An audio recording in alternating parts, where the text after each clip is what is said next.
Sadio Mane, pretty much guaranteed that he's leaving at this point. Every single German outlet that's very reliable is claiming that Bayern Munich are leading a race. James Pearce come out today and said that Liverpool put a 43.5 million price tag on him, which is around 5 mil more than what we signed him for in 2016. So not a bad profit considering we got 6 years of service out of him.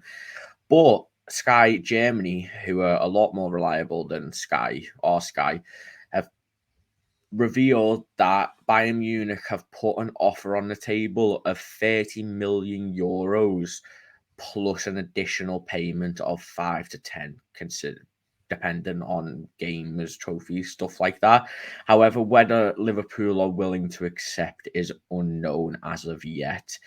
Jack, what they're offering is roughly around £10 million less, I think, than what Liverpool have put on him, roughly, give or take a few million, which, you know, sounds like a lot, and it is, but not to us, not to them clubs. It's a sticky one for Liverpool, isn't it? Do you cash in on him? Do you let him stay for a year? He clearly wants to leave. So do you just say thank you for your service, Mane, and let him go to where he wants? You obviously have to put on the persona and the face that you are in control. You can call the shots on the prices. Because if Mane is like, hey, I want to leave, he hasn't publicly said anything, to his credit. You know, we've kind of seen Lewandowski do the exact opposite for Bayern, where he's kind of done the media circus, where he's kind of said, you know, I don't want to be here anymore. I want to leave. And that kind of ties their hands. Our hands aren't really tied as much as they are for Bayern in that instance. So I think you should credit Mane for that. I don't think he should be back next year if he doesn't want to be here. I think he's earned that right. He's been a phenomenal servant. And I think this is perfect for every party involved. He's, I think, waning in his powers.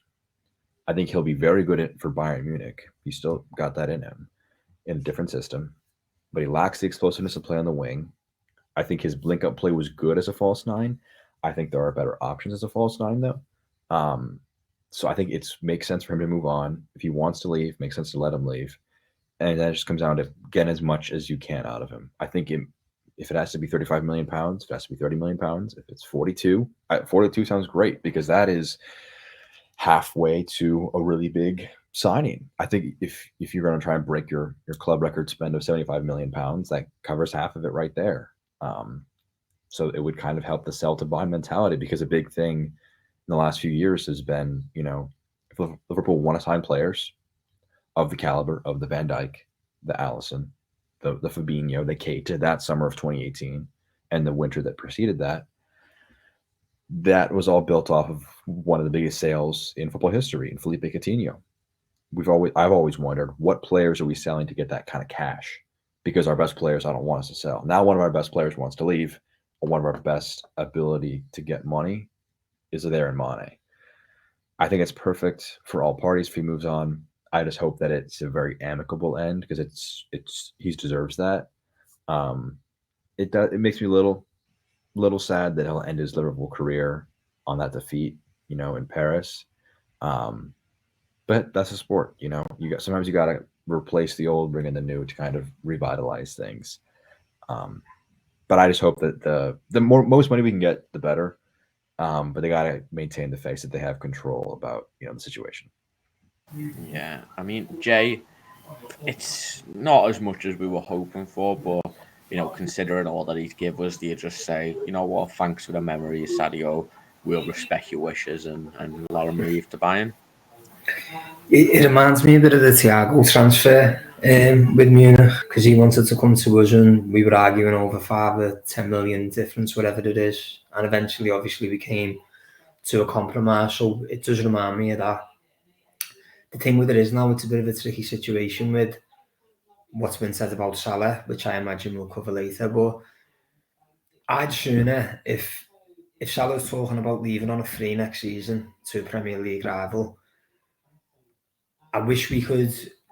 Jack's completely right in what he's saying. If Mane wants to leave, he's done everything for us and we should be able to go, you've done everything you can, go and leave and do what you want to do. But at the same time, I'd rather keep Mane another year and let him go for free and sell Salah now, because we'll get a better price for Salah than we will Mane. And that's my only argument. Mane's not the type of man who's going to down to us if he has to stay one more year. I'd rather risk that than letting Salah go to a rival on a free, because it'll destroy his legacy. And the thought of him playing for City or United or Newcastle, depending on where they are come that time, I just think it'd be poor business from Liverpool to allow that to happen. Yeah, I want to kind of build off that. I think that I'm almost refusing to believe Salah will play for another Premier League team. I know he's already played for Chelsea, so it's not out of the realm of possibility for him as a player in his career. But I view that as a negotiating tactic. Like, obviously there's that fear deep down. And it's an interesting point, because I think regardless of, I agree with you that Mane until maybe like March would be fine of next year. He'd be fine. But once you get really late in the season, it's impossible to avoid that, where you're thinking my next contract isn't going to be here. I don't want to tear my ACL and then lose millions of euros, millions of pounds. It's not an easy one to be in, and they've kind of put themselves in this spot. It's a weird one. I think selling. I've almost kind of mentally prepared myself to sell Mane, so to almost switch completely, just selling Salah would be like a bit too much for my brain to handle. Do you know what you've got to remember though, Jack, about saying he wouldn't play for a rival?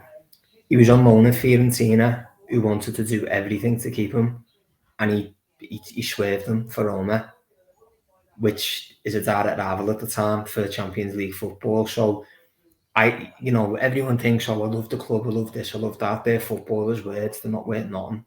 They're really not. How many times have we been told, oh, I love the club, and they all go when they think the grass is green?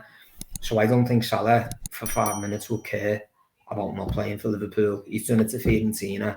There's no reason he wouldn't do it to us. I appreciate he's accomplished a lot more than us, and the love for him is a lot more than Fiorentina. But Fiorentina put everything out to try and keep him, and he basically gave them the finger and went to Roma. So for me, I don't think he'd be that worried. And as a negotiating tactic, it would almost be a bit stronger, where like he hasn't before. He has the proof that he's done this. Yeah, that's a good point. That's a great. I mean, getting back to Sadio Mane, I mean, we've sort of talked on it a bit, but I mean, for the 42 million, do you think that's a good deal for Liverpool if they can get it? Yes. Yeah, I do. It's like Jack said, that can be put towards going for a 70-80 million pound player. So yeah, but obviously we have to make sure the replacement's available and that we can get one.